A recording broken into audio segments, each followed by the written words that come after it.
தந்தை மகன் தூய ஆவியாரின் பெயராலே நம் தந்தையாகிய கடவுளிடமிருந்தும் ஆண்டவராகிய இயேசு கிறிஸ்துவிடமிருந்தும் அருளும் சமாதானமும் உங்களோடு என்றும் இருப்பதாக.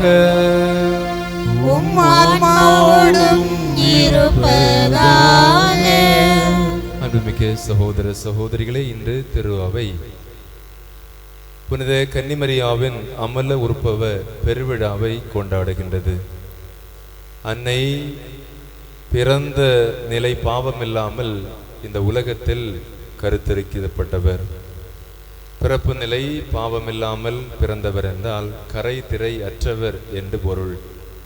அந்த வகையிலே அவரை தாயாக கொண்டிருக்கக்கூடிய நாம், அவருடைய முன்மாதிரியை பின்பற்றுகின்ற நாம், நம்முடைய வாழ்விலும் நம்முடைய தனிப்பட்ட குடும்ப சமூக வாழ்விலும் கரை திரை அற்றவர்களாக வாழ்வதற்கும் புனிதத்தோடு வாழ்வதற்கும் இதய தூய்மை, உள தூய்மை மிக முக்கியமானது என்பதை உணர்ந்து ஞானத்தோடும் விவேகத்தோடும் அறிவு தெளிவோடும் வாழ்வதற்குரிய அருளையும் ஆற்றலையும் ஆண்டவரிடமிருந்து அன்னை வழியாக பெற்றுக்கொள்ள இந்த திருப்பலியிலே சிறப்பாக நாம் மன்றாடுவோம். சகோதர சகோதரிகளே, தூய மறை நிகழ்வுகளை கொண்டாட நாம் தகுதி பெறும் பொருட்டு நம் பாவங்களை ஏற்றுக்கொள்வோம்.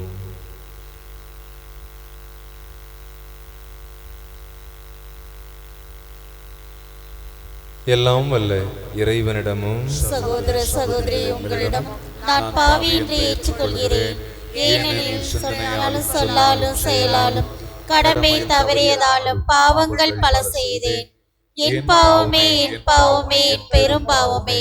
ஆகையால் எப்போதும் கன்னியான புனித மரியாளையும் வானதூதர் புனிதர் அனைவரையும் சகோதர சகோதரி உங்களையும் நம் தேவனாகிய ஆண்டவரிடம் எனக்காக வேண்டிக் கொள்ள மன்றாடுகிறேன்.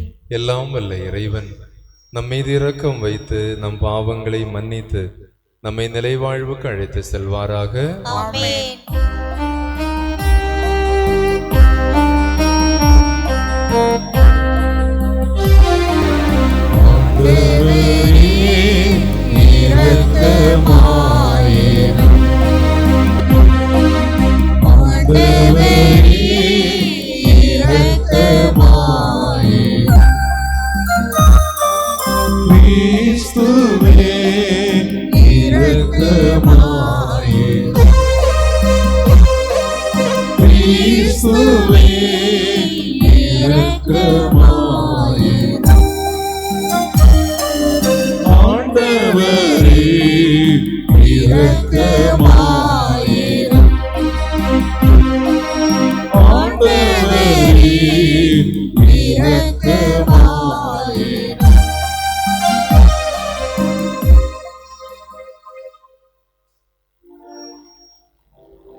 கடவுளுக்கு ஆட்சி உண்டாகுக. உலகினிலே மனத்தோர்க்கு அமைதி உண்டாகுக. புகழுகின்றோம் யாவும் உம்மையே, வாழ்த்துகின்றோம் இறைவனே. உமக்கு ஆராதனை புரிந்து உம்மை ஆட்சிப்படுத்துகின்றோம் யாம்.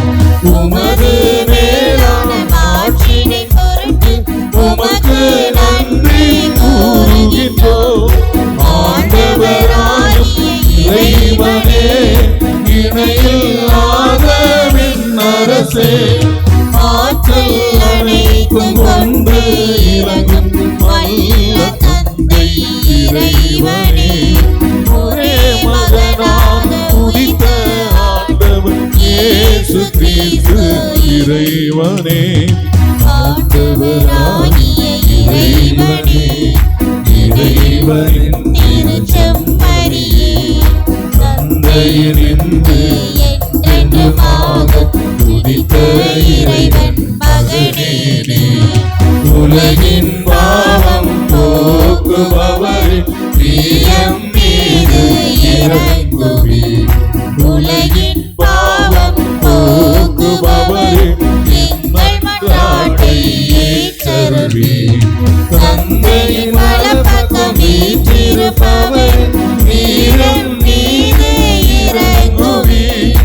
ஏனெனில் இயேசு கிறிஸ்துவே நீர் ஒருவரே தூயவர், நீர் ஒருவரே ஆண்டவர், நீர் ஒருவரே உன்னதர். தூய ஆவியாரோடு தந்தை இறைவன் ஆட்சியில் இருப்பவர் நீரே.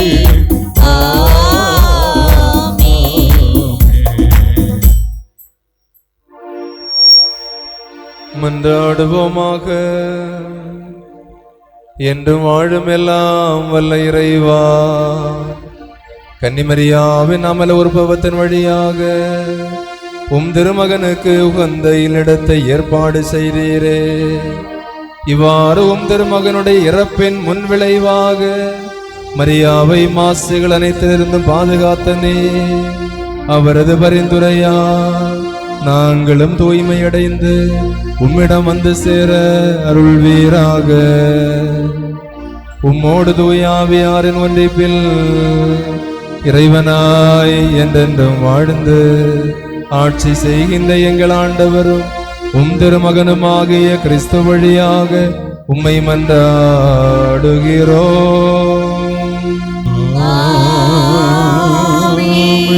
முதல் வாசகம். உன் வித்துக்கும் அவள் வித்துக்கும் பகையை உண்டாக்குவேன். தொடக்க நூலிலிருந்து வாசகம். அதிகாரம் 3, இறை வார்த்தைகள் 9-15 மற்றும் 20 முடிய. தொடக்க நூலிலிருந்து வாசகம். அதிகாரம் 3, இறை வார்த்தைகள் 9-15 மற்றும் 20 முடிய. ஆண்டவராகிய கடவுள் மனிதனை கூப்பிட்டு, நீ எங்கே இருக்கின்றாய் என்று கேட்டார். உம் குரல் ஒளியை நான் தோட்டத்தில் கேட்டேன், ஆனால் எனக்கு அச்சமாக இருந்தது, ஏனெனில் நான் ஆடையின்றி இருந்தேன், எனவே நான் ஒளிந்து கொண்டேன் என்றான் மனிதன். நீ ஆடையின்றி இருக்கிறாய் என்று உனக்கு சொன்னது யார்? நீ உண்ணக்கூடாது என்று நான் விலக்கிய மரத்திலிருந்து நீ உண்டாயோ என்று கேட்டார். அப்பொழுது அவன், என்னுடன் இருக்கும்படி நீ தந்த அந்த பெண் மரத்தின் கனியை எனக்கு கொடுத்தாள், நானும் உண்டேன் என்றான். ஆண்டவராகிய கடவுள், நீ ஏன் இவ்வாறு செய்தாய் என்று பெண்ணை கேட்க, அதற்கு பெண், பாம்பு என்னை ஏமாற்றியது, நானும் உண்டேன் என்றாள். ஆண்டவராகிய கடவுள் பாம்பிடம், நீ இவ்வாறு செய்ததால் கால்நடைகள் காட்டு விலங்குகள் அனைத்திலும் சபிக்கப்பட்டிருப்பாய். உன் வயிற்றினால் ஊர்ந்து உன் வாழ்நாள் எல்லாம் புழுதியை தின்பாய். உனக்கும் பெண்ணுக்கும் உன் வித்துக்கும் அவள் வித்துக்கும் பகையை உண்டாக்குவேன். அவள் வித்து உன் தலையை காயப்படுத்தும், நீ அதன் குதிங்காலை காயப்படுத்துவாய் என்றார். மனிதன் தன் மனைவிக்கு ஏவாள் என்று பெயரிட்டான், ஏனெனில் உயிருள்ளோர் எல்லோருக்கும் அவளே தாய். இது ஆண்டவரின் அருள்வாக்கு. இறைவனுக்கு நன்றி. பதிலுரை பாடல். திருப்பாடல்கள் 98, இறைவசனம் 1 முதல் 4 முடிய. பல்லவி. ஆண்டவருக்கு புதியதொரு பாடல் பாடுங்கள். ஆண்டவருக்கு புதியதோர் பாடல் பாடுங்கள். ஆண்டவருக்கு புதியதோர் பாடல் பாடுங்கள், ஏனெனில் அவர் வியத்தகு செயல்கள் புரிந்துள்ளார். அவருடைய வலக்கரமும் புனிதமிகு புயமும் அவருக்கு வெற்றியை அளித்துள்ளன. பல்லவி. ஆண்டவருக்கு புதியதோர் பாடல் பாடுங்கள். ஆண்டவர் தம் மீட்பை அறிவித்தார், பிற இனத்தார் கண்முன்னே தம் நீதியை வெளிப்படுத்தினார். இஸ்ரேல் வீட்டாருக்கு வாக்களிக்கப்பட்ட தமது பேரன்பையும் உறுதிமொழியையும் அவர் நினைவு கூர்ந்தார். பல்லவி. ஆண்டவருக்கு புதியதோர் பாடல் பாடுங்கள். உலகெங்கும் உள்ள அனைவரும் நம் கடவுள் அருளிய விடுதலையை கண்டனர். உலகெங்கும் வாழ்வோரே அனைவரும் ஆண்டவரை ஆர்ப்பரித்து பாடுங்கள். மகிழ்ச்சியுடன் ஆர்ப்பரித்து புகழ்ந்தேத்துங்கள். பல்லவி. ஆண்டவருக்கு புதியதோர் பாடல் பாடுங்கள். இரண்டாம் வாசகம். உலகம் தோன்றுவதற்கு முன்பே கடவுள் நம்மை கிறிஸ்து வழியாக தேர்ந்தெடுத்தார். திருத்தூதர் பவுல் எபேசியருக்கு எழுதிய திருமுகத்திலிருந்து வாசகம். அதிகாரம் 1, இறைவசனங்கள் 3 முதல் 6, 11 முதல் 12 வரை. சகோதர சகோதரிகளே, நம் ஆண்டவராகிய இயேசு கிறிஸ்துவின் தந்தையும் கடவுளுமானவர் போற்றி. அவர் விண்ணகம் சார்ந்த ஆவிக்குரிய ஆசி அனைத்தையும் கிறிஸ்து வழியாக நம்மீது பொழிந்துள்ளார். நாம் தூயோராகவும் மாசற்றோராகவும் தம் திருமுன் விளங்கும்படி உலகம் தோன்றுவதற்கு முன்பே கடவுள் நம்மை கிறிஸ்து வழியாக தேர்ந்தெடுத்தார். அவர் நம்மை இயேசு கிறிஸ்துவின் மூலம் தமக்கு சொந்தமான பிள்ளைகளாக்கிக் கொள்ள அன்பினால் முன்குறித்து வைத்தார். இதுவே அவரது விருப்பம், இதுவே அவரது திருவுளம். இவ்வாறு தம் அன்பார்ந்த மகன் வழியாக நம்மீது ஒப்புயர்வற்ற அருளை பொழிந்தருளியதால் அவரது புகழை பாடுகின்றோம். கடவுள் நமது திருவுளத்தின் திட்டத்தின்படி அனைத்தையும் செயல்படுத்தி வருகிறார். அவரது தீர்மானத்தால் நாம் முன்குறிக்கப்பட்டு கிறிஸ்து வழியாய் அவரது உரிமை பேச்சுக்கு உரியவரானோம். இவ்வாறு கிறிஸ்துவின் மேல் முதலில் நம்பிக்கை வைத்த நாங்கள் கடவுளுடைய மாட்சியை புகழ்ந்து பாட வேண்டுமென அவர் விரும்புகிறார். இது ஆண்டவர் வழங்கும் அருள்வாக்கு. இறைவனுக்கு நன்றி. Alleluia, Alleluia, Alleluia, Alleluia, Alleluia, Alleluia, Alleluia, Alleluia. அருள் நிறைந்த மரியே வாழ்க, ஆண்டவர் உம்மோடு இருக்கிறார். பெண்களுக்குள் நீர் ஆசி பெற்றவர். அல்லேலூயா, அல்லேலூயா, அல்லேலூயா, அல்லேலூயா, அல்லேலூயா, அல்லேலூயா, அல்லேலூயா, அல்லேலூயா. ஆண்டவர் உங்களோடு இருப்பாராக.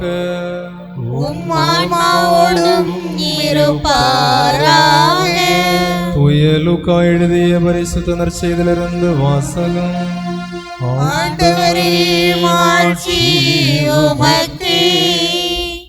அதிகாரம் 1, இறைவார்த்தைகள் 26 முதல். 6ஆம் மாதத்தில் கபிரியேல் என்னும் வானதூதரை கடவுள் கலிலேயாவில் உள்ள நாசரேத்து என்னும் ஊரில் இருந்த ஒரு கன்னியிடம் அனுப்பினார். அவர் தாவீது குடும்பத்தாராகிய யோசேப்பு என்னும் பெயருடைய ஒருவருக்கு மன ஒப்பந்தமானவர். அவர் பெயர் மரியா. வானதூதர் மரியாவுக்கு தோன்றி, அருள் நிறைந்தவரே வாழ்க, ஆண்டவர் உம்மோடு இருக்கிறார் என்றார். இவ்வார்த்தைகளை கேட்டு அவர் கலங்கி, இந்த வாழ்த்து எத்தகையதோ என்று எண்ணிக்கொண்டிருந்தார். வானதூதர் அவரை பார்த்து, மரியா, அஞ்ச வேண்டாம், கடவுளின் அருளை கண்டடைந்துள்ளீர்.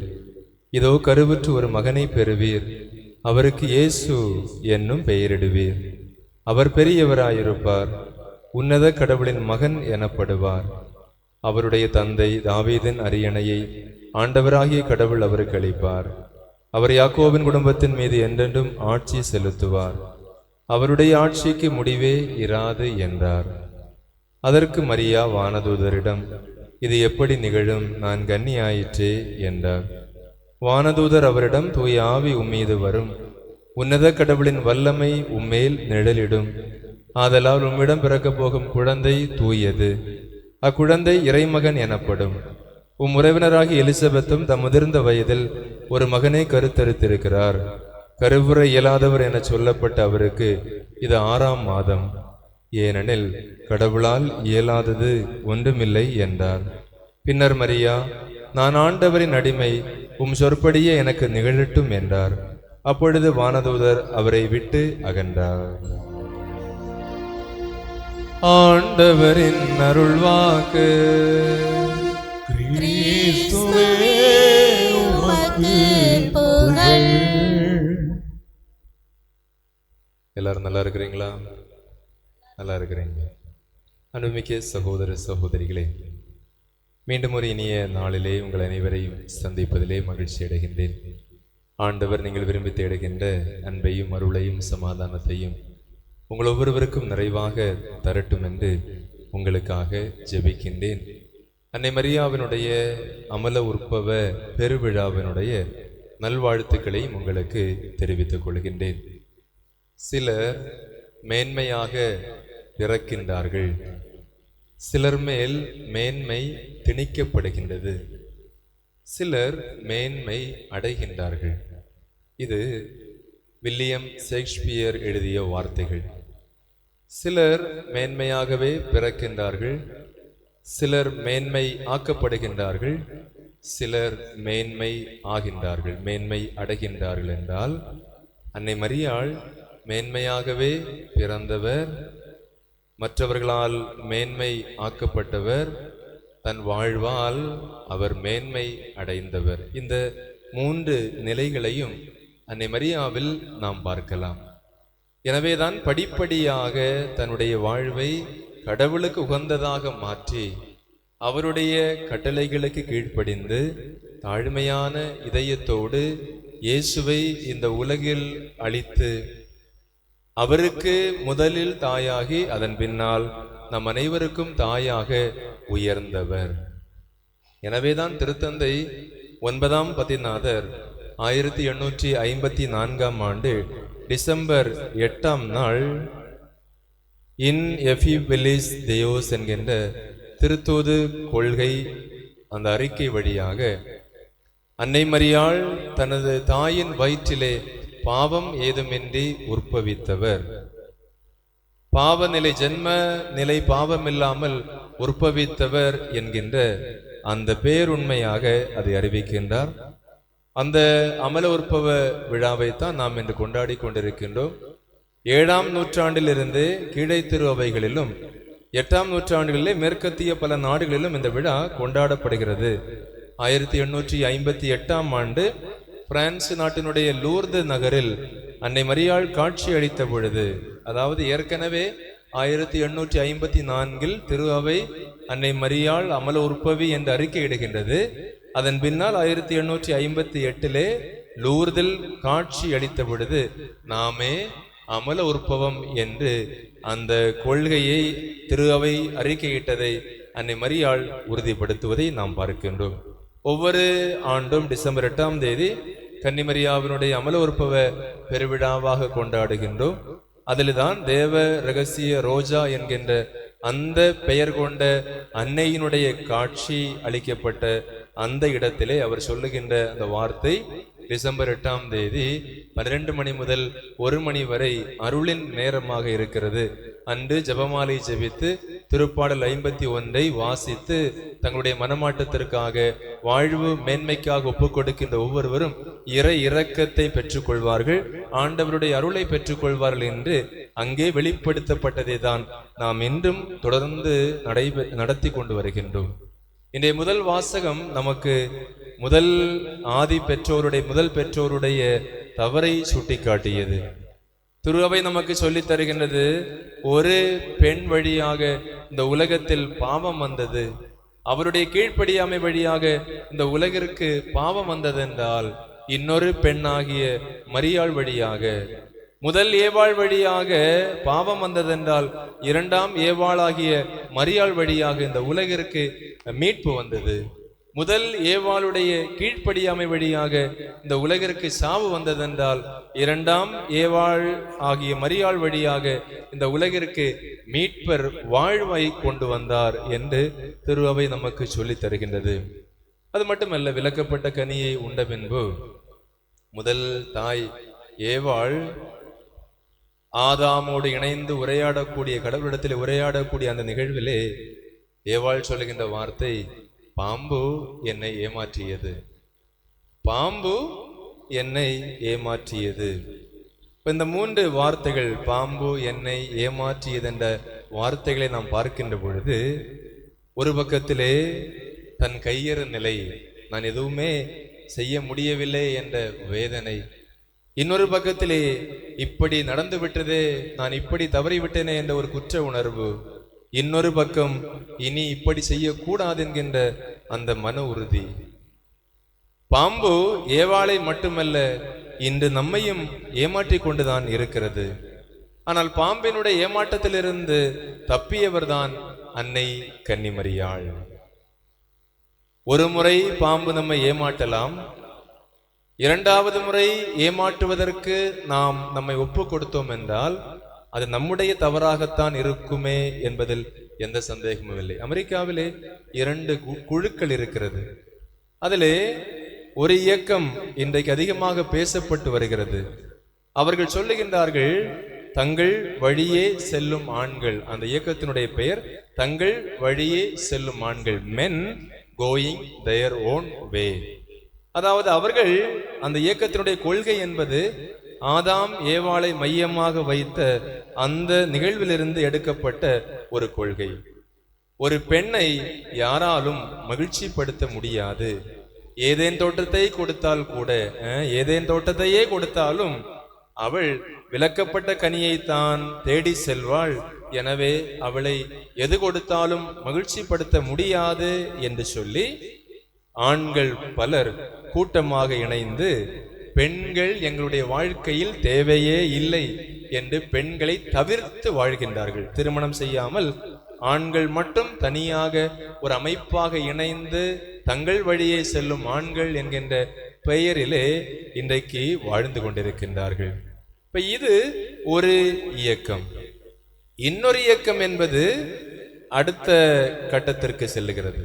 அது எப்படி என்றால், யூ ஒன்லி லிவ் ஒன்ஸ், அதாவது நீங்கள் ஒரு முறைதான் வாழ்கிறீர்கள், ஒரே ஒரு தடவை தான் நமக்கு வாழ்க்கை இருக்கிறது.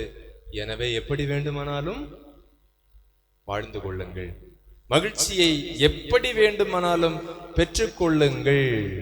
அதாவது ஆண் பெண் உறவு, சமூகம், சட்டத்திட்டம், குடும்பம், கடவுள் என எதையும் பொருள்படுத்தாதீர்கள். உங்களுக்கு எது விருப்பமோ அதை செய்யுங்கள். உனக்கு இறப்பது விருப்பம் என்றால் அதையும் நீ செய்து நீயாகவே இறந்து விடு என்று சொல்லுகின்ற இயக்கம்தான் இன்னொரு இயக்கம். நீ ஒரு முறைதான் வாழ்கிறாய் இந்த இயக்கம். ஆக இந்த 2 இயக்கத்தையும் நான் ஏன் குறிப்பிடுகிறேன் என்றால், முதல் இயக்கம் மனிதர்களை தவறாக புரிந்து கொள்ளுகிறது. இரண்டாவது இயக்கம் பிறப்பு அல்லது வாழ்க்கையை தவறாக புரிந்து கொள்ளுகிறது. நான் வாழ்வது ஒரு முறைதான், அதை நன்றாக வாழலாமே என்ற எண்ணம் இல்லாமல் எப்படியும் வாழலாம் என்று சொல்லக்கூடிய ஒரு நிலையில்தான் இன்றைய சமூகம் இருப்பதை நாம் பார்க்கின்றோம். இன்றைய இளம் தலைமுறையினரும் அதைத்தான் விரும்புகின்றார்கள். நாங்கள் எங்கள் வாழ்க்கையை எங்கள் சட்டத்திட்டங்களுக்கு ஏற்ப நடத்தி கொள்கிறோம், நீங்கள் எங்களை தொந்தரவு செய்யாதீர்கள். ஆக உறவுகளிலே ஒருவேளை ஏமாற்றங்கள் வரலாம், நாம் மற்றவர்களை ஒதுக்கி வைக்கலாம். ஆனால் நாம் ஏமாறாமல் மற்றவரோடு உறவு பாராட்டலாம். நாம் மற்றவர்களை ஏமாற்றாமல் உறவு பாராட்டுவது என்பதை நாம் புரிந்து கொள்ள வேண்டும். அன்னை கன்னிமரியாளுடைய விழாவென்று நாம் சிந்திக்கக்கூடிய விஷயம், எது மேன்மையோ அதை நாட வேண்டும். அதைத்தான் பவுல் நமக்கு சொல்லுவார். எது உயர்ந்ததோ, எது கண்ணியமானதோ, எது மேன்மையானதோ, எது உயர்வானதோ அதை நாடுங்கள். கீழானதை விட்டுவிட்டு மேலானதை நாடுங்கள். தீமையை விட்டுவிட்டு நன்மையை நாடுங்கள் என்பது பவுல் நமக்கு சொல்லுகின்ற பாடம் என்றால், அன்னை மரியாள் அதைத்தான் செய்தார். அவருடைய பார்வை முழுவதும் மேல் நோக்கி இருந்தது. தன்னோடு வாழ்கின்ற சக மனிதர்களுக்கு உதவி செய்ய வேண்டும் என்கின்ற அந்த எண்ணத்தில் தான் எலிசபெத் அம்மாவை சந்திக்க அவர் செல்லுகின்றார். அது மட்டுமல்ல, எலிசபெத் அம்மாவை சந்தித்து அவர் தூய ஆவியை தான் பெற்றுக்கொண்ட அந்த தூய ஆவியை அவருக்கும் கொடுக்கின்றார். அதனால்தான் தூய ஆவியை பெற்றுக்கொண்ட போது அவருடைய வயிற்றினுள்ளே குழந்தை அகமகிழ்வால் துள்ளியது.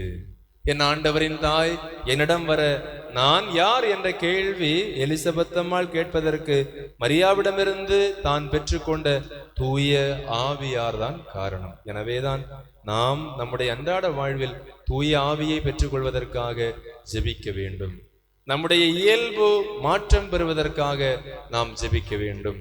நம்முடைய இயல்பிலே வாழ்வதல்ல, தீமையான இயல்பிலே வாழ்வதல்ல, தூய ஆவியார் வழங்குகின்ற அந்த இயல்பிலே வாழ்வதற்குரிய அருளை நாம் கடவுளிடமிருந்து கேட்டு பெற்றுக்கொள்ள வேண்டும். ஏனென்றால் மனிதர்கள் இயல்பு மாற்றம் எப்போது வேண்டுமானாலும் பெற்றுக்கொள்ளலாம். பல நேரத்தில் பலருடைய இயல்பு மாறிக்கொண்டே வருகிறது. இப்போ நம்ம வீடுகள்ல கடன் கேட்க வராங்க இல்லையா, கடன் வாங்க வராங்க, பணம் கேட்க வராங்க, நகை கேட்க வராங்க. எப்படி வந்து கேட்கறாங்க?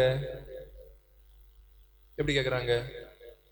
அந்த நகையை கூட நான் கேட்கறாங்க இல்ல. எப்படி கேட்கறாங்க? அக்கா, உங்களை விட்டா எனக்கு வேற வழியே இல்லை. நீங்க இப்ப எனக்கு பணம் தரலன்னா நான் குடும்பத்தோட தற்கொலை தான் செய்யணும். அப்ப கேட்கக்கூடிய ஆளுக்கு என்ன தோணும்? சரி, பணம் தானே, எப்படியும் திரும்ப வாங்கலாம், இனி நம்மளால நம்ம கொடுக்கல அப்படின்னு ஒரு குற்ற உணர்வுக்குள்ள நம்மை தள்ள வேண்டாம் அப்படின்னு சொல்லி இரக்கத்தோடு என்ன செய்வாங்க? பணத்தை கொடுப்பாங்க, நகைகள் கொடுப்பாங்க. அது சொந்த அண்ணனாக இருந்தாலும் சரி, அக்காவாக இருந்த யாராக இருந்தாலும் சரி, இப்படித்தான் வருகிறார்கள். அவங்கள பார்த்தா இவங்கள போல ஒரு பரிதாபமான ஆட்கள், இவங்கள போல பாவப்பட்ட ஆட்கள் இந்த உலகத்துல வேற யாருமே இல்லாதது போல முகத்தையும் வச்சுக்கிறாங்க, பேச்சையும் வச்சுக்கிறாங்க, நடவடிக்கைகளையும் வச்சுக்கிறாங்க. அந்த உடம்புல வலு இல்லாத மாதிரியே வந்து நம்ம காலுக்கு பக்கத்துல என்ன செய்திருக்கிறாங்க? உட்கார்ந்து இருக்கிறாங்க. இப்ப நமக்கு தோணுது, கொடுத்தா வராது, கொடுக்க வேண்டாம். அக்கா கொடுக்கணுமா வேண்டாமா? அக்கான்னு சொன்ன உடனே இரக்கம் வருகிறது இல்லையா? மனிதர்கள் இரக்கம் மிக்கவர்கள். இப்ப நம்ம என்ன நினைச்சாலும் எப்படி நினைப்பாங்க? நம்மளும் ஒரு காலத்துல கஷ்டப்பட்டோம், நமக்கும் நிறைய பேர் உதவி செய்திருக்கிறாங்க, அதனால நம்ம என்ன செய்வோம், இன்னைக்கு உதவி செய்வோம் அப்படின்னு பணத்தையோ அல்லது சில ஆட்கள் கையில ஒரு மோதிரத்தை பார்த்தா போதும் வந்து இருந்து அந்த மோதிரத்தை உருவி வாங்குறது வரையிலும் போகவே மாட்டாங்க. நடநடையா வருவாங்க. மோதிரம் நான் நேற்று தான்மா அடவு, மோதிரம் எப்படியா? சரியா? சில ஆட்கள் மனசாட்சி இல்லாம குழந்தைகளுடைய கழுத்துல கிடக்கக்கூடிய நகையை பார்த்தா வந்து உட்கார்ந்துருவாங்க. உண்டா இல்லையா? ஆனா எல்லாம் வாங்கிட்டு போன பிறகு அவங்க சொன்ன டேட்டு நாளைக்குன்னு வச்சுக்கோங்க. ஏமா நாளைக்கு நாங்க என்ன ஊரை விட்டு ஓடியா போனோம், கொண்டு வருவோம். அடுத்து ஒரு மாசம் தாண்டி வழியில பார்க்கும்போது அந்த பணம் தரமாட்டோமா, வாங்கினா எங்களுக்கு அப்போ அதுவரையிலும் எப்படி பணிந்து குனிந்து இருந்த அந்த ஆள் வாங்கிறது வரையிலும் அக்கா அக்கா அக்கான்னு சொன்னது வாங்கின பிறகு இயல்பு மாறுகிறது. எனவேதான் நாம் தான் கவனமாக இருக்க வேண்டும். யாரோடு உறவு பாராட்டுகிறோம் என்பதில் மிக தெளிவு. அதுதான் ஈசோப்பு கதை. எனக்கு மிகவும் பிடித்தமான ஒரு ஈசோப்பு கதை இருக்கிறது. ஈசோப்பு கதையினுடைய நீதி அழகாக இருக்கும். என்னன்னா, ஆற்றுக்கு எந்த பக்கத்துல ஒரு தவளையும் ஒரு தேளும் இருக்கிறது. அப்போ இந்த தேள் சொல்லுகிறது, நண்பா நம்ம ரெண்டு பேரும் ஃப்ரெண்ட்ஸா இருக்கிறோம் இல்லையா, நீ தான் அடிக்கடி ஆற்றுக்கு அந்த பக்கம் போயிட்டு வர, எனக்கும் ஆற்றுக்கு அந்த பக்கம் போய் பார்க்கறதுக்கு ஆசையா இருக்கிறது, என்னையும் கூட்டிட்டு போயேன் அப்படின்னு. இப்போ தவளை சொல்லிச்சு, உன்னையெல்லாம் கூட்டிட்டு போக முடியாது, ஏன்னா உனக்கு என்ன இருக்குது, கொடுக்கு இருக்குது, நீ தேள், கொட்டுவது உன்னுடைய இயல்பு, நான் உனக்கு இரக்கங்காட்டி உன்னை என் தோல் மேல ஏத்தனேன்னா கண்டிப்பா நீ என்ன செய்வ, என்ன கொட்டதான் போற அப்படின்னு சொன்ன உடனே இந்த தேள் சொல்லுச்சு, எங்க அம்மா தேள் மேல சத்தியமா, எங்க அப்பா தேள் மேல சத்தியமா, எங்க வீட்டுக்காரர் தேள் மேல சத்தியமா, என் தாத்தா பாட்டி தேள்கள் மேல சத்தியமா சொல்றேன், நான் உன்னை கொட்டவே மாட்டேன். ஏன்னா எனக்கு தேவை, நான் தான் அந்த பக்கம் போக ஆசைப்படுறேன், நீ உதவிதானே செய்யற, எப்படியாவது என்னை கொண்டு போன்னு சொன்ன உடனே அதெல்லாம் எப்பா எனக்கு உன்னை விட்ட வேற வழியே இல்லை அப்படின்னு இந்த தேள் சொன்ன உடனே, சரி நான் கொண்டு போவேன், ஆனா கொடுக்க வச்சுட்டு சும்மா உட்காரணும், கண்டிப்பா நீ சொல்றது போலதான் நான் உட்காருவேன் அப்படின்னு சொல்லியாச்சு. சில ஆட்கள் அப்படிதான் கொடுக்கோட தான் அலைகிறாங்க, எங்க கொண்டு கொத்தலாம். அது மனிதனுடைய இயல்பு. எனவேதான் இந்த இயல்பில் மாற்றம் வர வேண்டும். அப்போ தவளை இறக்கப்பட்டு என்ன செய்து தோல்ல ஏற்றிடுச்சு. ரெண்டு பேரும் பேசி பேசி போறாங்க. இருந்தாலும் இந்த தவளை நினைப்பூட்டது, சும்மா இருக்கணும், ஒன்றும் செய்திடக்கூடாது, எனக்கு பயம், நீ கவலையே படாத, நான் இருக்கேன் இல்லையா, நம்ம ரெண்டு பேரும் அந்த பக்கம் போவோம் அப்படின்னு சொல்லிட்டு நடு ஆத்துல போகும்போது இந்த தேள் என்ன செய்தது, ஒரு கொட்டு. அட பாவி நண்பா, உன்னை எவ்வளவு விஷயத்துல சொல்லி சொல்லி தானே கொண்டு வந்தேன், இப்படி பண்ணிட்டேன்னு கேட்டப்போ அது சொல்லுச்சு, நானும் வச்சுட்டு சும்மா இருக்கணும்னு நினைக்கிறேன், என்னால முடியல. கொட்டுவது என்னுடைய இயல்பு, நீ தான் கவனமா இருந்திருக்கணும். அதை முதலே சொல்லியிருக்கலாம் இல்லையா? இப்பதான் சொல்லுது. எப்படி? கொட்டுவது என்னுடைய இயல்பு, நீ தான் கவனமாக இருந்திருக்கணும். அப்போ அந்த தவளை சொன்னது, முட்டாள் நண்பனே, நடு ஆத்துல நீ என்ன செய்ய கொட்டி இருக்கிற, நான் சாக போகிறேன், என்னோட சேர்ந்து நீயும் சாக போகிறாய். எனவேதான் இயல்பு மாற்றம் என்பது, ஒருவேளை விலங்குகளுக்கு இயல்பு மாற்றம் என்பது சாத்தியமில்லாத ஒன்றாக இருக்கலாம், தேளுக்கு இயல்பு மாற்றம் என்பது சாத்தியமில்லாத ஒன்றாக இருக்கலாம். மனிதர்களுக்கு இயல்பு மாற்றம் என்பது சாத்தியமானது. பேச்சு ஒரு நேரம் ஒண்ணு பேசுறது, இன்னொரு நேரம் ஒண்ணு பேசுவது, அப்படி அல்ல. மனிதர்கள் நம்பிக்கைக்குரியவர்களாக வாழ வேண்டும். வாக்கு சாமர்த்தியம் அல்ல, வாக்கில் தூய்மைதான் முக்கியம். எனக்கு பேச தெரியும் என்பதல்ல, நான் பேசுவது என்னுடைய வாழ்க்கையிலே கடைபிடிக்கிறேனா, சொல்லும் செயலும் இணைந்து போகிறதா என்றுதான் நாம் பார்க்க வேண்டுமே தவிர, எனக்கு எல்லாரும் முன்னே எப்படியாவது நான் பேசி தப்பிடுவேன், அதெல்லாம் ஒரு பெருமையா? அதாவது தவறை நான் செய்வேன், மற்றவர்கள் தட்டி கேட்டா என்ன தட்டி கேட்டான் படி ஏறு மேல போடுறது. இன்னொரு எங்கிட்ட நீ எப்படி கேட்கலாம், அப்ப நீ தவறு நான் அப்படித்தான் செய்வேன், ஆனா நீ கேட்க கூடாது. இதெல்லாம் மனிதனுடைய இயல்பு. மனிதனுடைய இயல்பு என்பது, ஒருவர் தவறு செய்கின்ற பொழுது, தவறுவது மனித இயல்பு, நான் திரும்பவும் சொல்றேன், அது மனிதனுடைய இயல்பு. ஒருவர் தவறு செய்கின்ற பொழுது இன்னொருவர் நீ தவறு செய்கிறாய் என்று சொல்லுகின்ற பொழுது, ஆம் நான் தவறு செய்திருக்கிறேன் என்று ஏற்றுக்கொண்டு அதை விட்டு விடுவதுதான் மனிதத்தினுடைய உன்னதமான நிலை என்பதை நாம் ஒருபோதும் மறக்கவே கூடாது. எனவேதான் இந்த இயல்பு மாற்றம் ஒருவருக்குள்ளே வருகின்ற போது மட்டும்தான் அவர் மேன்மையானவராக மாறுகின்றார். இப்ப நம்முடைய அன்றாட வாழ்க்கையில் நாம் மேன்மையானவர்களாக மாற வேண்டும். இன்றைக்கு யோசிக்க வேண்டும், நான் பேசக்கூடிய வார்த்தைகளில் தூய்மை இருக்கிறதா? நான் பேசக்கூடிய வார்த்தை மற்றவர்களுக்கு நம்பிக்கை கொடுக்கிறதா? நான் சொல்லக்கூடிய விஷயங்கள் உண்மையாக இருக்கிறதா? நான் பேசக்கூடிய வார்த்தைகள் இன்னொருடைய வாழ்க்கையிலே எந்த குழப்பத்தையும் ஏற்படுத்தாமல் இருக்கிறதா? அங்க கேட்டு இங்க சொல்லி, இங்க கேட்டு அங்க, இதெல்லாம் என்ன பிழைப்பு? இது ஒரு பிழைப்பா? சில ஆட்களுக்கு இதே தொழிலா இருக்குது. காலையில எழும்புன உடனே இந்த வீட்டுல போய் உட்காந்துரும், அந்த அம்மா ஒரு காப்பி கொடுக்கும், குடிச்சு கேட்டியலா கதைன்னு தொடங்கிட்டு கொஞ்சம் விஷயத்தை கேதர் பண்ணி பக்கத்து வீட்டுல போய் இந்த சொன்ன அம்மா கிட்ட என்ன செய்யுது, அவங்கள பற்றி போட்டு. ஸோ இது நிறைய பேருக்கு பிழைப்பாகவே இருக்கிறது. இதல்ல மனிதனுடைய வாழ்க்கை. அப்படி என்றால் உங்களுடைய தரம் உங்களுடைய வார்த்தையில் தான் தெரிகிறது. நீங்கள் பேசக்கூடிய வார்த்தையில் தான் உங்களுடைய தரம் தெரிகிறது என்றால், உங்களுடைய வார்த்தைகள் தான் மற்றவர்களுக்கு நம்பிக்கை கொடுக்கிறது என்றால், நன்றாக புரிந்து கொள்ள வேண்டும், ஒரு முறை நம்பிக்கை இழந்தால் அந்த நம்பிக்கையை திரும்ப கொண்டு வருவது கடினமான காரியம். மறக்கவே கூடாது. அது இன்னைக்கு குடும்ப வாழ்க்கையில் நமக்கு நேரக்கூடிய துயரம் இதுதான். ஆண்களும் பெண்களும் மாறி மாறி ஏமாற்றுகின்றார்கள். அதன் பிறகு ஏதோ மன்னிப்பை கேட்கின்றார்கள், நம்புகிறார்கள், திரும்பவும் என்ன செய்கிறார்கள், அதே தவறை தான் செய்கிறார்கள். இது இன்றைக்கு ஏராளமான குடும்பங்களில் நாம் பார்க்கக்கூடிய விஷயம். நம்பகமில்லாத ஒரு நிலை. நான் உன்னை ஏமாற்ற மாட்டேன் என்று சொல்லியே நம்ப வைத்து ஏமாற்றிக் கொண்டே இருக்கின்றார்கள். நானும் உன்னை நம்புகிறேன் சொல்லியே இவங்க என்ன செய்யறாங்க, அதற்கு மாறாக செய்கிறார்கள். எனவேதான் எப்போதும் நாம் நினைத்து கொள்ள வேண்டியது, அன்னை மரியாள் மேன்மை மிக்கவர், அதில் எந்த சந்தேகமும் இல்லை. அன்னை மரியாவுக்கு நாம் என்ன சொன்னாலும் என்ன பேசினாலும் அவரை கீழ்ப்படுத்தவோ அல்லது மேம்படுத்தவோ முடியாது. அவர் என்றுமே கன்னியானவர். அவர் நமக்காக தரப்பட்ட தாய் என்றால் நம்முடைய வார்த்தைகள் எவ்வளவு மேன்மையானது, நம்முடைய பார்வைகள் எவ்வளவு மேன்மையானது, நம்முடைய செயல்பாடுகள் எவ்வளவு மேன்மையானது, நம்முடைய நடவடிக்கைகள் எவ்வளவு மேன்மையானது. என்னை பற்றி ஒருவர் நினைக்கின்ற பொழுது, என்னை பற்றி ஒருவர் பார்க்கின்ற பொழுது அல்லது யோசிக்கின்ற பொழுது, என்னை பற்றி ஒருவர் கேள்விப்படுகின்ற பொழுது அவர் என்ன நினைப்பார்? இந்த அக்கா பரவாயில்ல, இந்த அக்கா கிட்ட எப்போ ஓடி போனாலும் 2 வார்த்தை ஆறுதலாக பேசும் அப்படின்னு நினைக்கிறாங்களா?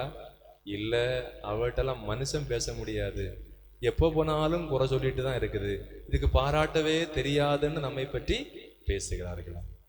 எனவே மேன்மையானது வருகின்ற பொழுது அதை விட குறைவானது ஒழிந்து போகும். உயர்ந்தது வருகின்ற பொழுது கீழானது மறைந்து போகும் என்றால், நம்முடைய வாழ்க்கையில் அமலோற்பவ அன்னையை நினைக்கின்ற பொழுது இதைத்தான் நாம் நினைவு கூற வேண்டும். நாம் புனிதத்தோடு வாழ்வதற்கு, வாக்கு தூய்மையோடு வாழ்வதற்குரிய அருள் ஆண்டவர் நமக்கு தர வேண்டும் என்று ஜெபிப்போம். ஆமென்.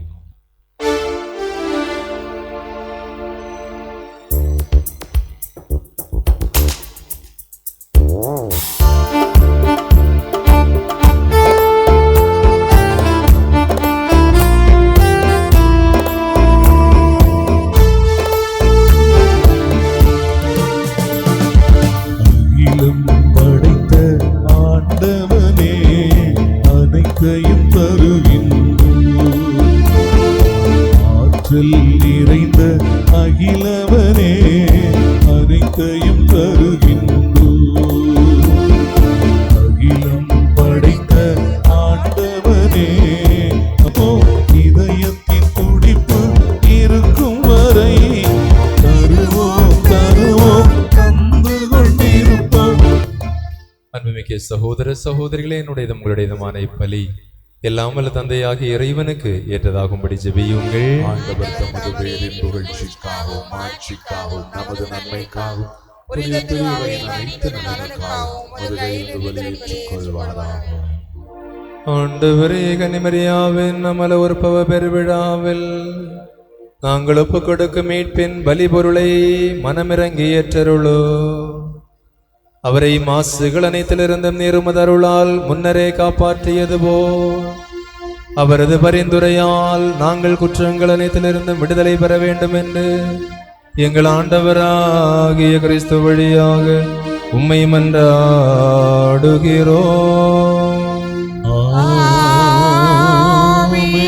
ஆண்டவர் உங்களோடு இருப்பாராக.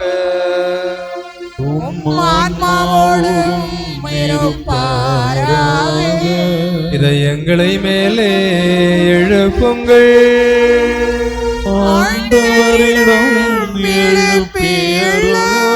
இறைவனாகிய ஆண்டவருக்கு நன்றி கூறுவோம்.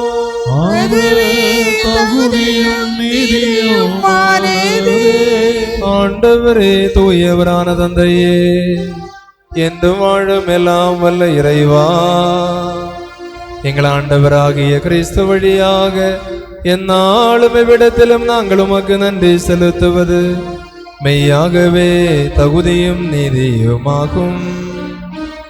எங்கள் கடமையும் மீட்புக்குரிய செயலுமாகும். புனிதமிக்க கன்னிமரியாவை பிறப்பு நிலை பாவத்தின் மாசுகள் அனைத்திலிருந்தும் காப்பாற்றினே.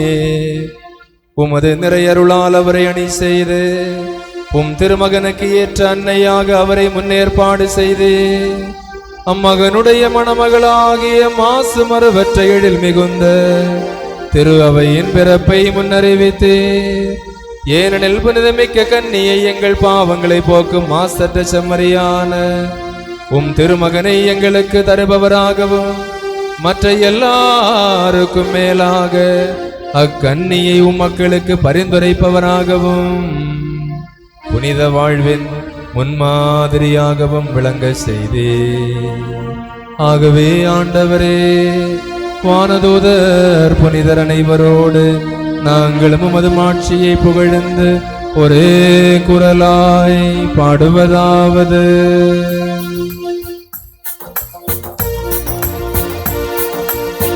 தூயவர் தூயவர் தூயவர் வான்படைகளின் கடவுளாம் ஆண்டவர். விண்மகமும் மண்மகமும் உமது மாட்சியாய் நிறைந்துள்ளன. உன்னதங்களிலே ஓசன்னா, உன்னதங்களிலே ஓசன்னா. ஆண்டவர் பெயரால் வருகிறவர் ஆசி பெற்றவர். உன்னதங்களிலே ஓசன்னா, உன்னதங்களிலே ஓசன்னா.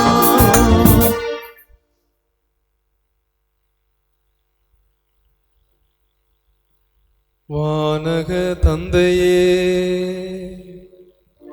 நீர் மெய்யாகவே தூயவர், தூய்மை அனைத்திற்கும் ஊற்று. ஆகவே உம்முடைய ஆவியை பொழிந்து இந்த காணிக்கைகளை தூய்மைப்படுத்த உம்மை வேண்டுகின்றோ. இவ்வாறு எங்கள் ஆண்டவர் இயேசு கிறிஸ்துவின் உடலாகவும் இரத்தமாகவும் எங்களுக்கு இவை மாறுவனவாக. அவர் பாடுபட உளம் கனிந்து தம்மை கையளித்த போது அப்பத்தை எடுத்து நன்றி செலுத்தி அதை பிட்டு தம் சீடர்களுக்கு அளித்து அவர் கூறியதாவது, அனைவரும் இதிலிருந்து பெற்று உண்ணுங்கள், ஏனெனில் இது உங்களுக்காக கையளிக்கப்படும் என் உடல்.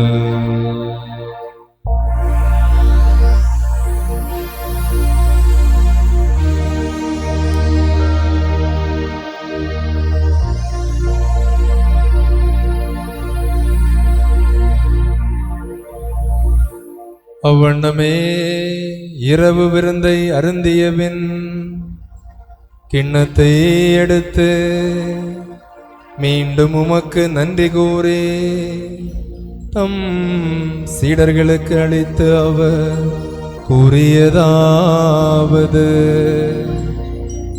அனைவரும் இதிலிருந்து பெற்று பருகுங்கள், ஏனெனில் இது புதிய நிலையான உடன்படிக்கைக்கு உரிய என் இரத்தத்தின் கிண்ணம். இது பாவ மன்னிப்புக்கென்று உங்களுக்காகவும் பலருக்காகவும் சிந்தப்படும். இதை என் நினைவாக செய்யுங்கள்.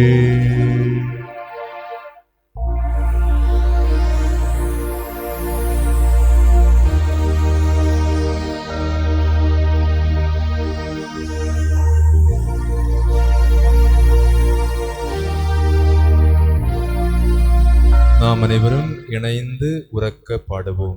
உம்மை போற்றுகின்றோம், உம்மை புகழுகின்றோம், நன்றி கூறுகின்றோம். உம்மை போற்றுகின்றோம், உம்மை புகழுகின்றோம், நன்றி கூறுகின்றோம். எங்கள் அன்பு தந்தையே, உலக மீட்பராம் இயேசுவின் இறப்பையும் உயிர்ப்பையும் நாங்கள் நினைவு கூர்கின்றோம். அவர் எங்கள் பலியாகுமாறு தம்மையே எங்கள் கையில் ஒப்புவித்தார். இந்த பலி எங்களை உம்மோடு அன்புறவு கொள்ள செய்கிறது. உம்மை போற்றுகின்றோம், உம்மை புகழுகின்றோம், நன்றி கூறுகின்றோம். உம்மை போற்றுகின்றோம், உம்மை புகழுகின்றோம், நன்றி கூறுகின்றோம்.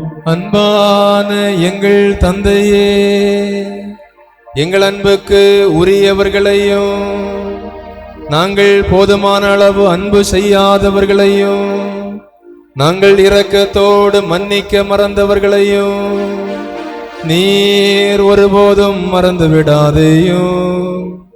உயிர்த்தெழும் எதிர்நோக்குடன் எங்களை விட்டு பிரிந்து அமைதியில் இளைப்பாறும் அனைவரையும் நினைவு கூர்ந்து உமது வான் வீட்டில் வரவேற்றருளோ.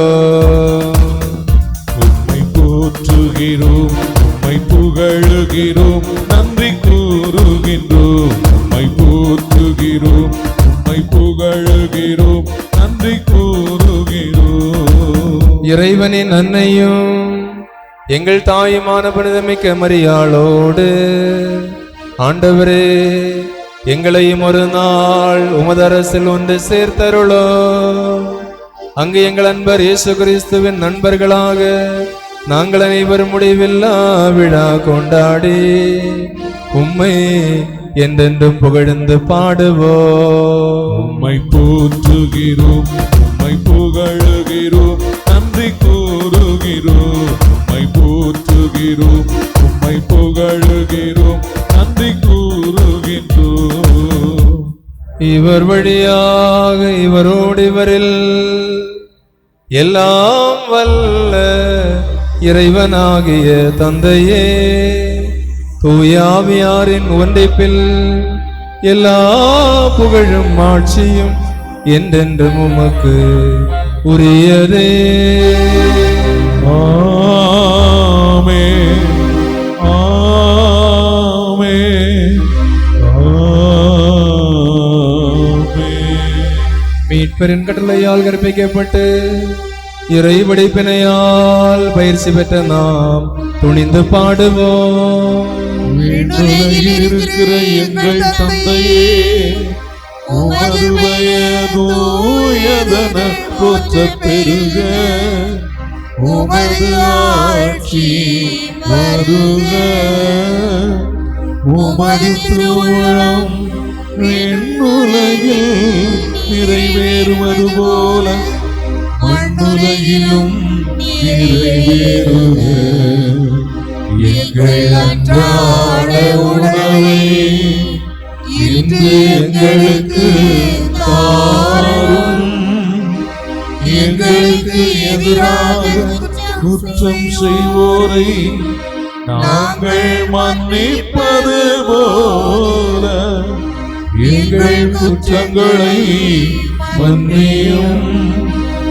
எங்களை சோதனைக்கு உட்படுத்தாதே, தீமையிலிருந்து எங்களை விடுவித்தருளும். ஆண்டவரே, தீமை அனைத்திலிருந்தும் எங்களை விடுவித்து எங்கள் வாழ்நாளில் அமைதியை கனிவோடு அருள உம்மை மன்றாடுகிறோம். உமது இரக்கத்தின் உதவியால் நாங்கள் பாவத்திலிருந்து எப்போதும் விடுதலை பெற்று யாதொரு கலக்கமும் இன்றி நலமாயிருப்போமாக. நாங்கள் நம்பியிருக்கும் பேரின்ப வாழ்வையும் எமீட்பராகிய இயேசு கிறிஸ்துவின் வருகையும் மகிழ்ச்சியுடன் எதிர்பார்த்திருக்கின்றோம். ஏனெனில் ஆட்சியும் வல்லமையும் மாட்சியும் என்றென்றும் உமதே. ஆண்டவராகிய இயேசு கிறிஸ்துவே, அமைதியை உங்களுக்கு விட்டு செல்லுகிறேன், என் அமைதியையே உங்களுக்கு அளிக்கின்றேன் என்று உம் திரு தூதர்களுக்கு மொழிந்தீரே. எங்கள் பாவங்களை பாராமல் உமது மக்களின் விசுவாசத்தை கண்ணோக்கி எங்களுக்கு அமைதியை ஒற்றுமையும் அளித்தருள திருவுளம் கொள்வீராக. என்றென்றும் வாழ்ந்து ஆட்சி செய்கின்றவர் நீரே. ஆண்டவருடைய சமாதானம் உங்களோடு என்றும் இருப்பதாக.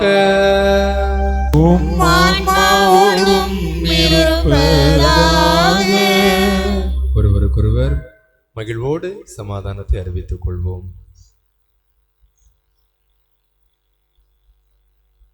என் பாவங்களை போக்கும் இறைவனின் செம்மறியே, எங்கள் மேல் இரக்கமாயிரும். உலகின் பாவங்களை போக்கும் இறைவனின் செம்மறியே, எங்கள் மேல் இரக்கமாயிரும். உலகின் பாவங்களை போக்கும் இறைவனின் செம்மறியே, எங்களுக்கு அமைதி அளித்தருளும்.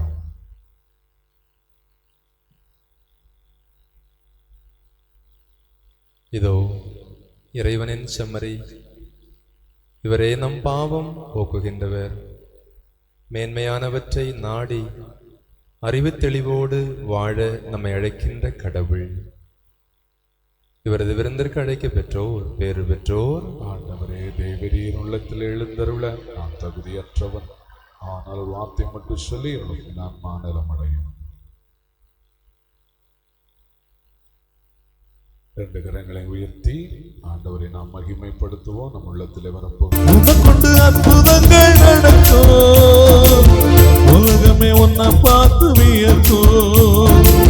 உன்னை கொண்டு அற்புதங்கள் நடக்கும், உலகமே உன்னை பார்த்து வியக்கும். உன் உள்ளத்துல இயேசு வந்தா எல்லாமே மாறும். உன் உள்ளத்துல இயேசு வந்தா எல்லாமே மாறும். ஹல்லேலூயா, மன்றாடுவோமாக. ஆண்டவரே எங்கள் இறைவா, புனித மரியாவின் உற்பவத்தில் அவரை மாசுகளிலிருந்து தனிப்பட்ட முறையில் காப்பாற்றினீரே. நாங்கள் உட்கொண்ட இத்திருவுணவு அந்த பாவ காயங்களிலிருந்து எங்களுக்கு நலமளிக்க வேண்டும் என்று எங்கள் ஆண்டவராகிய கிறிஸ்து வழியாக உம்மை மன்றாடுகிறோம்.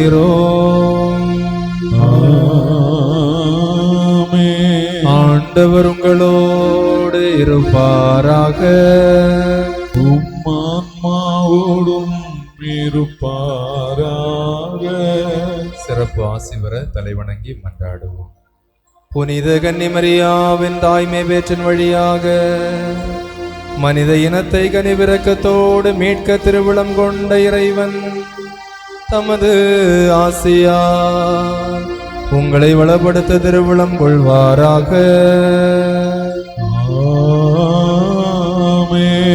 அன்னை மரியாள் வழியாக வாழ்வின் காரணரை அடைய தகுதி பெற்ற நீங்கள் அவரது பாதுகாவலை எங்கும் என்றும் உணர்வீர்களாக. இன்று இறைபற்றுதலோடு கூடியிருக்கும் நீங்கள் அனைவரும் அருள் வாழ்வின் மகிழ்ச்சி விண்ணக பரிசுகள் ஆகியவற்றின் கொடைகளை உங்களோடு எடுத்து செல்வீர்களாக. எல்லாம் வல்ல இறைவன் தந்தை மகன் தூயாவியார் உங்கள் அனைவரையும் ஆசீர்வதிப்பாராக. கிறிஸ்துவின் அன்பிலும் நிறைவிலும் சென்று வாருங்கள். நம் கடவுள் நம்மோடு. இறைவனுக்கு நன்றி.